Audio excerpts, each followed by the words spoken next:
I never thought a single mechanical failure could threaten everything I'd worked for over 30 years.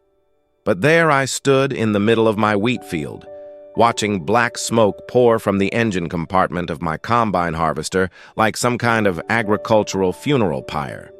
The timing couldn't have been worse. It was mid-September, peak harvest season, and I had 800 acres of premium wheat ready to cut. Every day I delayed meant potential losses from weather, birds, or worse. My neighbors were already halfway through their harvests, their combines humming efficiently across their fields while mine sat dead in the dirt. I climbed down from the cab and popped the engine hood, immediately hit by the acrid smell of burned oil and overheated metal.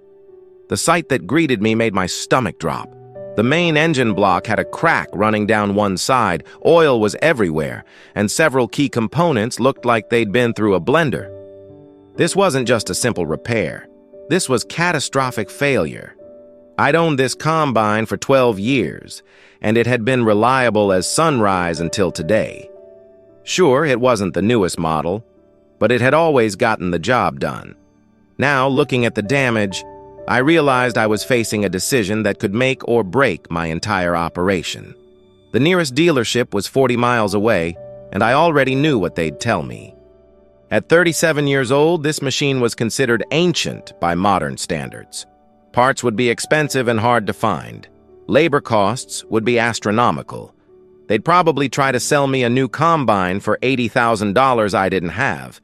But giving up wasn't in my nature. Never had been. The service truck arrived the next morning, and I watched the technician's face fall as he examined my combine. Tom Henderson had been fixing farm equipment for 20 years, and I'd never seen him look so grim. "Jake, I'm not going to sugarcoat this," he said, wiping grease from his hands with a red shop rag. "Your engine block is cracked clean through. The transmission's showing signs of severe wear, and half your hydraulic lines are shot. This machine is done." I felt like I'd been punched in the gut. "What are we talking about for repairs?" Tom shook his head slowly. "Even if I could find all the parts, which is doubtful for a machine this old, you're looking at $15,000 minimum. And that's with no guarantees. This thing could break down again next week." $15,000. That was more than I'd make on this entire harvest if I could even get it in. Without a working combine, I was looking at hiring custom cutters at premium rates, assuming I could even find someone available this late in the season. "Your best bet is to cut your losses," Tom continued. "Trade this in on something newer. I know it's a big investment, but—" "I can't afford a new combine," I interrupted. "Not even close." Tom's expression softened. He knew the reality of farming as well as anyone. Equipment costs had skyrocketed while crop prices remained unpredictable. Many farmers were leveraged to the hilt just keeping their operations running. "I'm sorry, Jake. I really am. But sometimes you've got to know when to fold." After Tom left, I stood alone in my shop, staring at the silent combine. Everyone was telling me to give up, to accept defeat. But something deep inside me refused to accept that this machine was beyond saving. That night, I couldn't sleep. I kept thinking about my grandfather, who had farmed this same land during the Great Depression. He'd told me stories about keeping equipment running with nothing but scrap metal, ingenuity, and sheer stubbornness. "Boy," he used to say, "a machine is just metal and moving parts. If a man built it, a man can fix it." At 3 in the morning, I gave up on sleep and headed to the shop with a pot of coffee and my grandfather's old toolbox. I wasn't ready to surrender to a cracked engine block. I started by completely disassembling the engine, laying out every component on my workbench like pieces of a massive puzzle.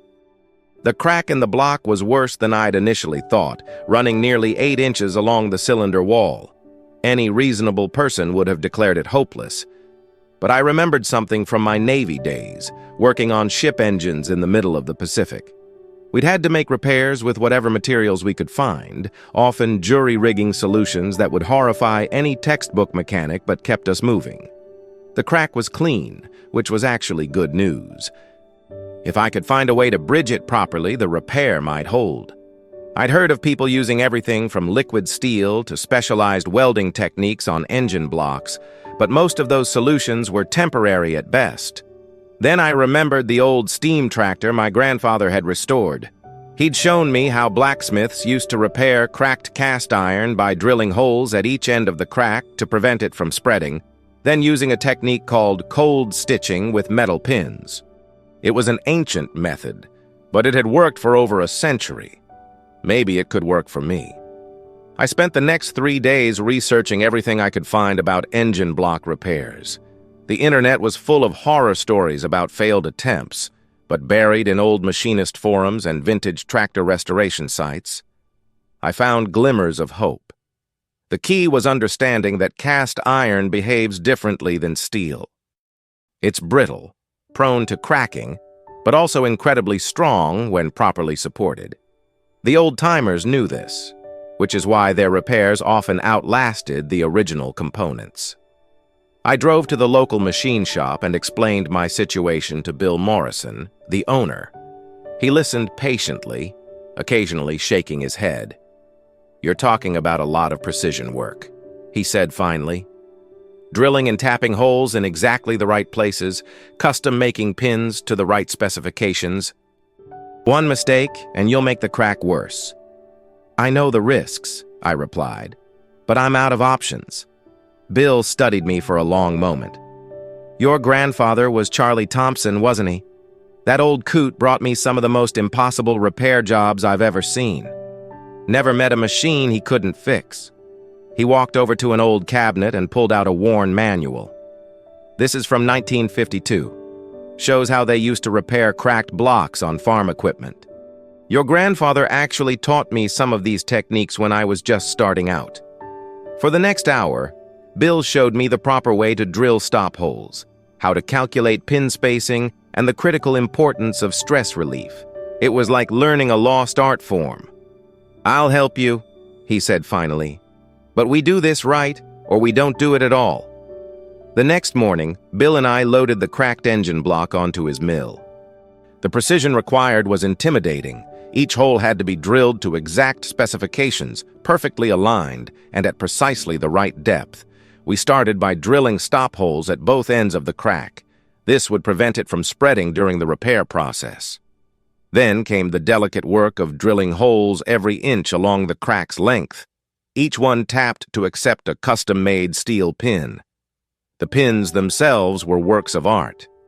Bill machined each one individually, creating a slight taper that would lock them in place once driven home. The fit had to be perfect. Too loose and they wouldn't hold, too tight and they'd crack the block further. "This is where most people mess up," Bill explained as he worked. "They rush the process, don't take time to get the measurements right. Your grandfather understood that good repair work can't be hurried." As we worked, I found myself thinking about all the modern diagnostic equipment and computerized systems on newer combines. They were impressive, but they also made the machines dependent on expensive parts and specialized technicians. This old combine was simple enough that a determined farmer could still understand and repair every component. By late afternoon, we had all the pins installed. The crack was now bridged by a series of steel reinforcements, creating what Bill called a mechanical weld. It wasn't pretty, but it was strong. "Now comes the real test," Bill said. "We need to pressure test this before you put it back together." The pressure test would reveal whether our repair could handle the stresses of actual operation. If it failed now, at least I'd know before investing more time and money. The pressure test was nerve-wracking. Bill connected his testing equipment to the engine block while I held my breath. Slowly, he increased the pressure, watching the gauges carefully. "Looking good so far," he murmured. "No leaks, pressure's holding steady." We ran the test for 30 minutes at full operating pressure. The repair held perfectly. Not a single drop of fluid leaked from the crack area. The steel pins had effectively turned the damaged block into something stronger than the original. "I'll be damned," Bill said, genuine surprise in his voice. "That's as solid as the day it rolled off the assembly line, maybe stronger." But fixing the engine block was only the beginning. As I reassembled the engine over the next few days, I discovered other problems that Tom Henderson had missed. The fuel injection system was clogged, several gaskets were deteriorated, and the cooling system had years of accumulated debris. Each problem became an opportunity to improve rather than just repair. I rebuilt the fuel system with upgraded components, replaced every gasket with higher quality materials, and completely flushed and upgraded the cooling system. Working alone in my shop, I found a rhythm that reminded me of my grandfather's stories. There was something deeply satisfying about understanding every bolt, every connection, every system in the machine. Modern farmers often became dependent on technicians for repairs, but I was rediscovering the self-reliance that had built American agriculture. My wife Sarah brought me dinner in the shop most nights, shaking her head at my obsession. "You know you could have bought a used combine for less than what you're spending on this project," she said one evening. "It's not about the money anymore," I replied. "It's about proving it can be done." As I dug deeper into the combine systems, I uncovered issues that explained why the engine had failed so catastrophically. The air filtration system was completely compromised, allowing dirt and debris to enter the engine. The hydraulic fluid hadn't been changed in years, causing premature wear throughout the system. These weren't just maintenance oversights, they were symptoms of a larger problem. Like many farmers, I'd been so focused on keeping the machine running during busy seasons that I'd neglected the preventive maintenance that could have prevented this breakdown. I decided to treat this rebuild as an opportunity to implement a proper maintenance program. I documented every component, created detailed service schedules, and even took photos of proper fluid levels and belt tensions for future reference. The transmission required complete rebuilding. When I opened it up, I found metal shavings throughout the fluid, indicating severe internal wear. But instead of simply replacing worn parts, I researched upgrades that would make the system more robust. I discovered that the original transmission design had known weaknesses that could be addressed with aftermarket improvements. A small modification to the oil circulation system would provide better lubrication to high-wear areas. Upgrading to synthetic fluids would extend service intervals and improve performance in extreme temperatures. Each modification was carefully researched and documented. I wasn't just fixing my combine. I was creating a blueprint for keeping these machines running far beyond their expected service life. My neighbor Frank stopped by one evening and watched me work. "You know, Jake, most folks would have given up weeks ago," he said. "What's driving you to put all this effort into an old machine?" The answer surprised even me. "Because somebody needs to prove these machines are worth saving." 3 weeks into the rebuild, I made a discovery that changed everything. While cleaning the hydraulic reservoir, I found a small metal plate that had broken loose from its mounting. It was a simple part, probably worth less than $5, but its failure had caused a cascade of problems throughout the entire system. This tiny component regulated hydraulic pressure to the header drive system. When it failed, pressure spikes damaged seals throughout the machine, leading to fluid leaks that contaminated the engine oil. The contaminated oil had caused accelerated engine wear, ultimately leading to the catastrophic failure that started this whole ordeal. A $5 part had nearly destroyed a machine worth tens of thousands of dollars. I spent hours researching this component and discovered it was a known failure point on this model. The manufacturer had even issued a service bulletin recommending regular inspection, but somehow that information had never reached most farmers or service technicians. This revelation was both frustrating and enlightening. How many other combines had been scrapped or required major repairs because of this simple oversight? How many farmers had faced financial hardship because a critical maintenance item was overlooked? I decided to fabricate an improved version of the failed component using better materials and a more robust design. If I was going to rebuild this machine, I wanted to eliminate known failure points wherever possible. The local machine shop helped me create a stainless steel replacement that would last indefinitely. It cost more than the original part, but considering the consequences of failure, it was the best investment I could make.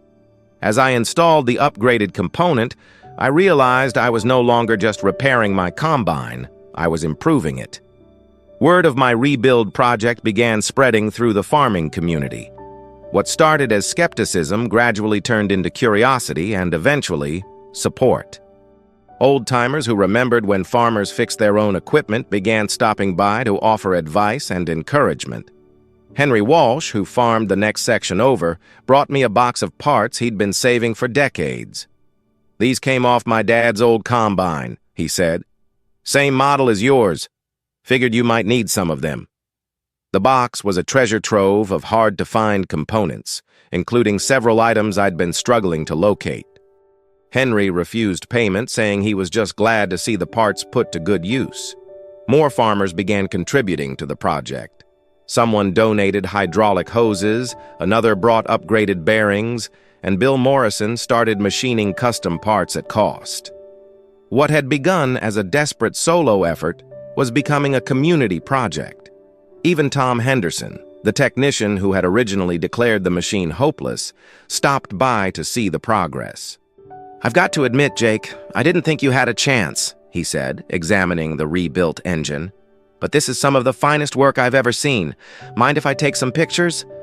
I'd like to show this to some of the younger techs." The most unexpected support came from Sarah, my wife. Initially skeptical of the project, she had become my most dedicated assistant, helping with parts inventory, research, and even some of the lighter assembly work. "You know what I like about this project?" she said one evening. "It's bringing back something we lost, the idea that we can fix our own problems instead of just throwing money at them." By early October, I was racing against time. The weather had been cooperative so far, but harvest season was slipping away. Every day my wheat remained in the field increased the risk of weather damage or quality degradation. I had been working 16-hour days for weeks, and the combine was finally nearing completion. The engine was rebuilt and tested, the transmission was reassembled with all new seals and upgraded components, and the hydraulic system had been completely overhauled. But as I prepared for the first test run, doubt crept in. What if all this work had been for nothing?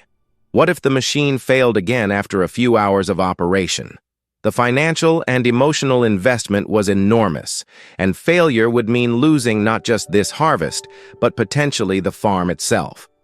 I decided to start with a comprehensive systems check. Every fluid level, every belt tension, every electrical connection was verified twice. I had created detailed checklists based on the maintenance manuals and my own research, ensuring nothing was overlooked. The moment of truth arrived on a crisp October morning. I climbed into the cab, said a prayer, and turned the key. The engine cranked over slowly, then caught with a deep, steady rumble that sounded better than any music I'd ever heard. All the gauges showed normal readings. Oil pressure was perfect, coolant temperature was stable, and hydraulic pressure was exactly where it should be. I let the engine warm up for 20 minutes, checking and rechecking every system. Finally, I engaged the header drive and heard the cutting mechanism come to life with a smooth, powerful hum. The machine that everyone had declared dead was not just running. It was running better than it had in years. The first day of harvest exceeded my wildest expectations. The rebuilt combine didn't just work. It performed flawlessly. The engine ran smoother and quieter than before, the hydraulic systems operated with precision, and the cutting mechanism handled the heavy wheat with ease. But the real surprise came when I checked the grain sample. The quality was exceptional, with minimal damage and excellent cleaning. The modifications I'd made to the threshing system were working better than I'd hoped. By noon, I had cut more acres than I typically managed in a full day with the machine in its original condition. The improved efficiency was remarkable, and I began to understand why my grandfather had always preferred his rebuilt equipment to anything new. Frank, my neighbor, stopped by to watch the combine in action. "I've got to say, Jake, that machine looks like it's running better than mine, and mine's only 3 years old," he said. "What did you do differently?" I explained some of the modifications I'd made: the upgraded cooling system, the improved hydraulic circulation, the reinforced stress points. Each change had been small, but together they had transformed the machine's performance. "You know," Frank continued, "I've been having some issues with my hydraulic system. Think you could take a look at it when you're done with harvest?" That was the beginning of something I hadn't expected. Word spread quickly about the combine's performance, and other farmers began asking for advice on their equipment problems. What had started as a desperate repair had become a demonstration of what was possible with proper maintenance and thoughtful upgrades. The harvest continued without a single breakdown. Day after day, the combine performed flawlessly, cutting through my fields with a reliability that amazed everyone who saw it. The success of my combine rebuild had unexpected consequences throughout the farming community. Other farmers began questioning whether they really needed to replace equipment as frequently as manufacturers suggested.